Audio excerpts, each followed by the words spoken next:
It started with a knock at the door.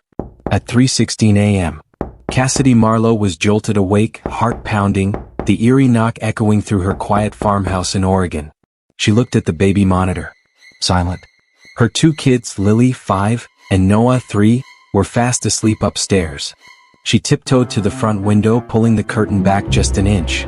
There was no one there. But the knock came again, this time louder, more insistent. She opened the door. And standing there, drenched in rain, was her best friend, Erin Vaughn. Her eyes wild, her hands shaking. Cass, I need help. Please. It's bad. Real bad. Cassidy, without hesitation, let her in. Cassidy and Erin had been inseparable since high school. Cassidy was the golden girl, valedictorian, warm-hearted, always helping others. Erin, the quiet one, a little odd but fiercely loyal. People in town said Cassidy was the only reason Erin hadn't spiraled. They had been best friends for 17 years. But that night, the woman Cassidy welcomed into her home wasn't the Erin she knew. Erin claimed she'd been in a car accident up near the cliffs. Her words came fast, frantic. Something about someone chasing her, blood, headlights in the fog. Cassidy poured her tea and tried to calm her down. Do you need to call the police? She asked gently. Erin's eyes snapped up. No, she said too quickly. That should have been the first red flag. But Cassidy, ever the good friend, didn't push. She gave Erin clean clothes, made up the guest room, and went back to bed. She never woke up again. Lightbulb, pause and subscribe for more stories where the people you trust most turn out to be monsters. At 6:27 a.m., a neighbor called 911. They saw smoke. The Marlowe farmhouse was on fire. When firefighters arrived, they found the entire first floor engulfed. The smell of gasoline was unmistakable. Inside, they discovered 3 bodies, Cassidy, Lily, and Noah, burned beyond recognition but still identifiable. All stabbed. Multiple times. Post-mortem. But Erin was gone. No sign she'd ever been there, until they checked the barn. Inside a hayloft, hidden behind stacks of feed bags, they found a bloody knife and Erin's rain-soaked jacket. On the sleeve was a patch with Cassidy's blood. Erin was found 2 days later, hiding in an abandoned house in Salem. She dyed her hair black and cut it short. She had $5,000 in cash, stolen from Cassidy's safe, and a notebook filled with disturbing writing. On the front, list of betrayals. Inside, she took everything from me. Her kids should have been mine. No one will love me the way she was loved. She owes me. It wasn't just a murder. It was a massacre born from envy, delusion, and years of secrets. Cassidy and Erin were opposites, but Cassidy always defended her friend. Even when Erin started getting strange. 3 months before the murders, Cassidy told her sister Olivia about a disturbing conversation. Erin had suggested that if anything ever happened to Cassidy, she'd gladly raise Lily and Noah. Cassidy had laughed it off at the time. But Olivia didn't. She said it like she'd thought about it, Olivia told investigators. Like she was waiting. Then there were the texts. Dozens of messages from Erin to Cassidy, increasingly obsessive. You never make time for me anymore. I'd die for you. Would you die for me?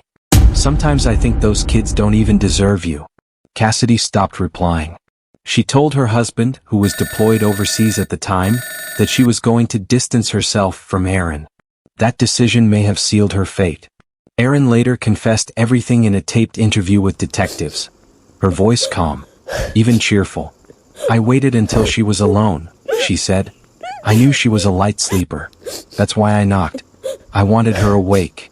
Erin claimed she never intended to kill the children. But then I realized, she said, if they lived, they'd grow up hating me. I couldn't let that happen. She stabbed Cassidy in the guest room while she slept, then went to the children's rooms. Lily woke up and begged Erin not to hurt her brother. She was so brave, Erin whispered almost fondly. So brave. She left their bodies on the living room couch, poured gasoline across the floor and lit a match. The media dubbed Erin the betrayal killer. But those close to the case said it wasn't about betrayal, it was about obsession. Erin had become fixated on Cassidy's life. Her house. Her children. Her role as a beloved figure in the community.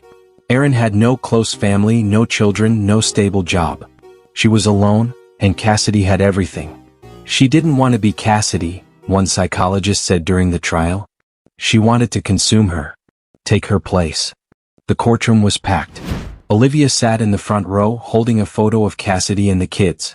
Erin pled not guilty by reason of insanity. Her lawyers claimed she suffered from delusional disorder with parasitic psychosis, believing Cassidy had stolen her life, that she was entitled to reclaim it by any means. But the jury didn't buy it. They saw the list, the stolen money, the attempt to flee. After just 6 hours of deliberation, they found her guilty on all counts: triple homicide, arson, and attempted evasion. She was sentenced to life without parole. Cassidy's farmhouse was torn down. A memorial garden was planted in its place.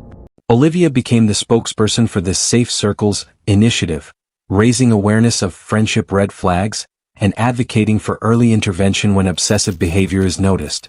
It wasn't some random killer, she said at a press conference. It was the person she trusted most. That's what haunts me. That we all trusted her. It's a reminder no one wants, but one we must acknowledge. Monsters don't always hide in shadows. Sometimes they sit at your dinner table. They hold your babies. They know where you keep the spare key. And sometimes they knock on your door at 3 a.m. just needing help, and you let them in. Belle, if this story chilled you to the bone, hit subscribe for more real-life horror from the people we least expect. Speech Balloon, what would you have done in Cassidy's place? Drop your thoughts below. And remember, sometimes the scariest monsters are the ones who say, "I'm your best friend."